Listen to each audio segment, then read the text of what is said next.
بسم الله الرحمن الرحيم. الحمد لله رب العالمين والصلاة والسلام على من لا نبي بعده.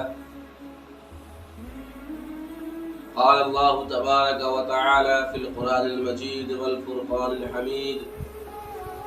أعوذ بالله من الشيطان الرجيم. بسم الله الرحمن الرحيم. يمحق الله الربا ويربي الصدقات. میرے محترم بزرگوں اور دوستو، اللہ پاک کا بے انتہا احسان و کرم ہے کہ اللہ پاک نے ہم سبوں کو رمضان جیسی مقدس اور بابرکت مہینہ عطا فرمایا۔ اس مہینے میں اللہ نے روزے کو فرض کیا ہے، اور اسی ماہ مبارک میں عام طور پر اکثر و بیشتر جو صاحب نصاب ہیں، جو مال والے ہیں، جن کو اللہ نے مال عطا کیا ہے، جن کو شریعت نے یہ کہا ہے کہ یہ صاحب نصاب ہے، ان کے اوپر زکوٰۃ فرض ہے، اور وہ لوگ اسی ماہ مبارک میں عام طور پر زکوٰۃ کی ادائیگی کرتے ہیں۔ اور جو شریعت کی نگاہ میں، اللہ اس کے رسول کے نگاہ میں مالدار ہیں، انہیں زکوٰۃ نکالنا فرض ہے۔ اگر وہ زکوٰۃ نہیں نکالتے ہیں، اگر وہ زکوٰۃ کی ادائیگی نہیں کرتے ہیں، تو قرآن و حدیث میں اس کی سخت سے سخت وعید آئی ہے۔ زکوٰۃ نہ ادا کرنے والوں کے لیے دنیاوی بھی نقصانات ہیں اور اخروی بھی نقصانات ہیں۔ جو آدمی زکوٰۃ ادا نہیں کرتا ہے، جن کو اللہ نے اتنا مال عطا کیا ہے کہ اگر اس کو ملایا جائے، تمام مالوں کو اکٹھا کیا جائے، تو ایسا معلوم ہوگا اور یہ پتہ چلے گا کہ وہ شخص شریعت کے نصاب میں صاحب نصاب ہے۔ اور صاحب نصاب کون لوگ ہیں اور صاحب نصاب کی کیا مقدار ہے، میں نے پچھلے ویڈیو میں بیان کیا ہے۔ اگر آپ نے نہیں دیکھا ہے تو آپ جا کر کے اس ویڈیو میں دیکھ لیں۔ تو میں بیان یہ کر رہا تھا کہ زکوٰۃ ادا نہ کرنے والوں کے لیے دنیاوی بھی نقصانات ہیں اور اخروی بھی نقصانات ہیں۔ دنیاوی نقصانات یہ ہے کہ جس مال پر زکوٰۃ فرض ہے، اگر اس مال کی زکوٰۃ ادا نہ کی گئی تو وہ مال جس مال کے ساتھ بھی ملے گا، اس مال کو بھی تباہ و برباد کر دے گا، اس مال کو بھی ہلاک کر دے گا۔ اور دوسرا جو دنیاوی نقصان ہے وہ یہ ہے کہ اللہ کے رسول صلی اللہ علیہ وسلم ارشاد فرماتے ہیں کہ جب بندہ صبح کرتا ہے تو دو فرشتہ اس کے ساتھ ہوتا ہے، اور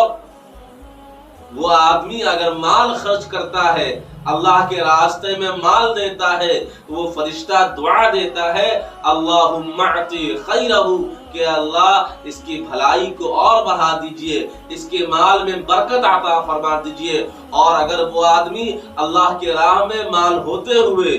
خرچ نہیں کرتا ہے، زکوٰۃ ادا نہیں کرتا ہے، صدقہ نہیں دیتا ہے، تو وہ فرشتہ اس کو بددعا دیتا ہے، اور یہ اللہ تبارک و تعالی سے کہتا ہے: اللہم اعطی شرہ، اے اللہ اس کے مال کو اور روک دیجئے، اس کے مال کو تباہ و برباد کر دیجئے۔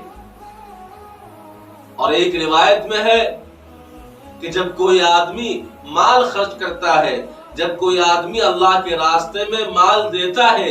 زکوٰۃ ادا کرتا ہے، صدقہ ادا کرتا ہے، غریبوں اور محتاجوں کو مال عطا کرتا ہے، تو فرشتہ یہ دعا دیتا ہے اور اللہ تبارک و تعالی سے کہتا ہے: اللہم اعطی منفقا خلفا۔ اور اگر کوئی آدمی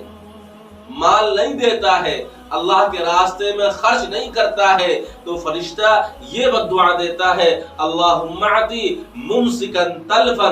اگر کوئی آدمی مال دیتا ہے تو فرشتہ گویا یوں دعا دیتا ہے کہ اللہ اس کے مال کو بڑھا دیجئے، اس کے مال میں زیادتی عطا کر دیجئے۔ اور اگر کوئی بندہ مال خرچ نہیں کرتا ہے، زکوٰۃ ادا نہیں کرتا ہے، تو فرشتہ یہ بد دعا دیتا ہے کہ اس کے مال کو تباہ و برباد کر دیجئے۔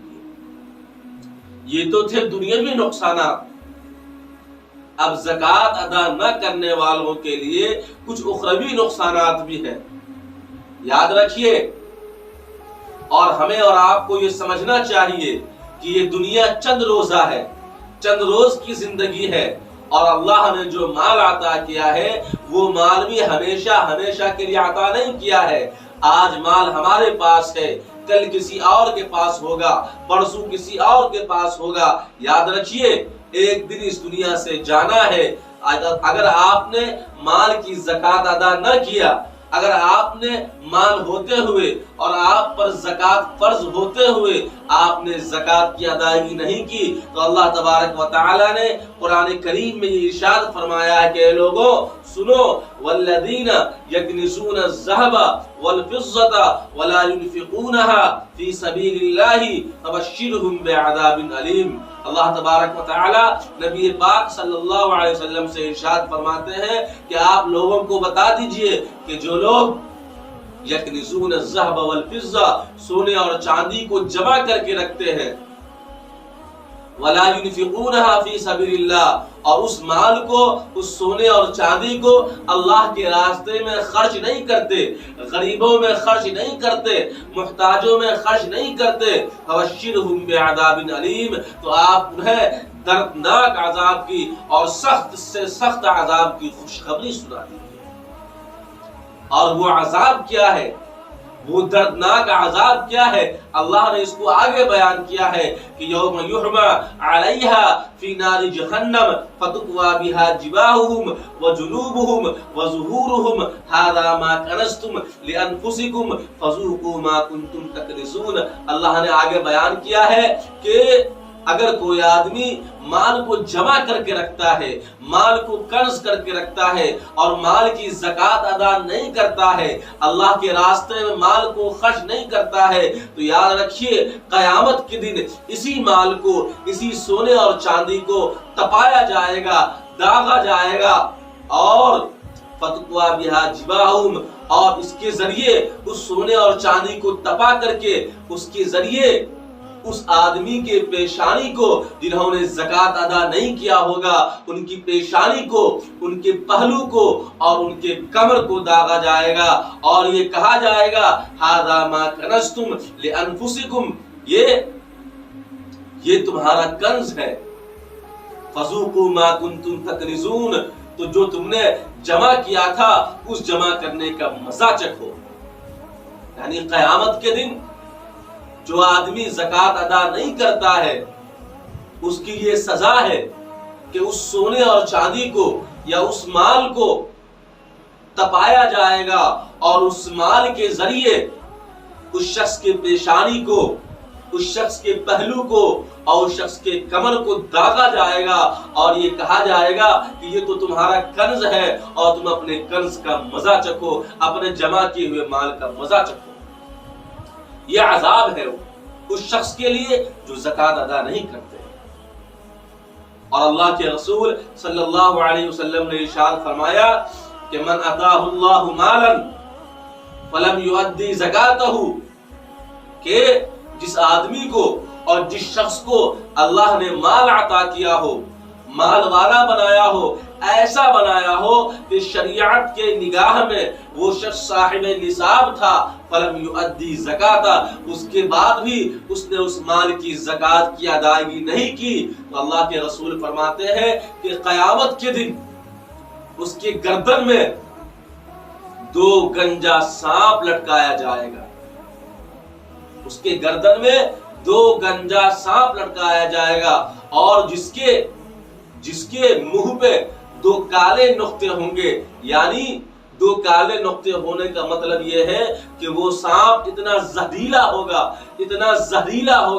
اس سانپ میں اتنا زہر ہوگا کہ اس زہر کی وجہ سے وہ کالا نقطہ ہو گیا ہوگا، اتنا زہریلا سانپ ہوگا اور وہ اس آدمی کے گردن میں لٹکایا جائے گا جو زکات کی ادائیگی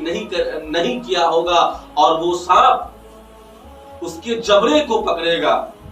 حدیث کے الفاظ ہے ثم یاخذ بلحظمتیہ یعنی شدقیہ، یعنی اس کی وہ دو جبڑوں کو پکڑے گا اور اس کو ڈسے گا اور وہ کہے گا انا مالک انا کنزک، میں ہی تمہارا مال ہوں، میں ہی تمہارا کنز ہوں۔ یعنی وہ سانپ اس کے گردن میں لپیٹا جائے گا اور وہ سانپ اس کے جبڑے کو پکڑ کر کے، اور وہ اتنا زہریلا ہوگا کہ اس کے زہر کی وجہ سے دو کالے نقطے پڑ گئے ہوں گے، وہ اس کے جبڑے کو پکڑے گا اور اس کو ڈسے گا اور یہ کہے گا انا کنزکا و انا مالکا، کہ میں ہی تمہارا کنز ہوں، میں ہی تمہارا مال ہوں۔ اس لیے میرے محترم بزرگوں دوستو، جن حضرات کے پاس بھی مال ہے، یا خواہ وہ مرد ہو خواہ وہ خواتین ہو، خواتین کے اوپر بھی زکات نکالنا فرض ہے۔ اگر ان کے پاس 52.5 تولہ چاندی ہے، یعنی 612 گرام اور کچھ ملی گرام چاندی ہے، جس کی قیمت اگر آج کل میں لگایا جائے گا تو میرے خیال سے 40 یا 45 ہزار کے قریب ہوگا، جن مائیں اور بہنوں کے پاس بھی زیور ہے تو ان کے ذمے بھی زکات کا نکالنا فرض ہے۔ اگر وہ زکات نہیں نکالتی ہے تو وہ گنہگار ہوگی اور اس عذاب کو جو میں نے بیان کیا اس کی وہ حقدار ہوگی۔ ایسے ہی جو مرد حضرات ہیں، ان کے پاس بھی اگر مال ہے اور اللہ نے مال عطا کیا ہے اور اگر اس نے زکات کی ادائیگی نہیں کیا تو یاد رکھیے گا اس کے لیے بھی یہی عذاب ہے جو میں نے بیان کیا۔ اور ایک بات یاد رکھیے کہ اگر آپ کو زکات نکالنا ہے تو تمام مالوں کا حساب کر کے زکات نکالیے، اندازے سے زکات اگر نکالیے گا تو زکات کی ادائیگی نہیں ہوگی۔ اللہ تبارک و تعالی سے دعا ہے کہ اللہ تبارک و تعالی ہمیں بھی اور آپ کو بھی کہنے سننے سے زیادہ عمل کرنے کی توفیق عطا فرمائے۔ وآخر دعوانا الحمدللہ رب العالمین۔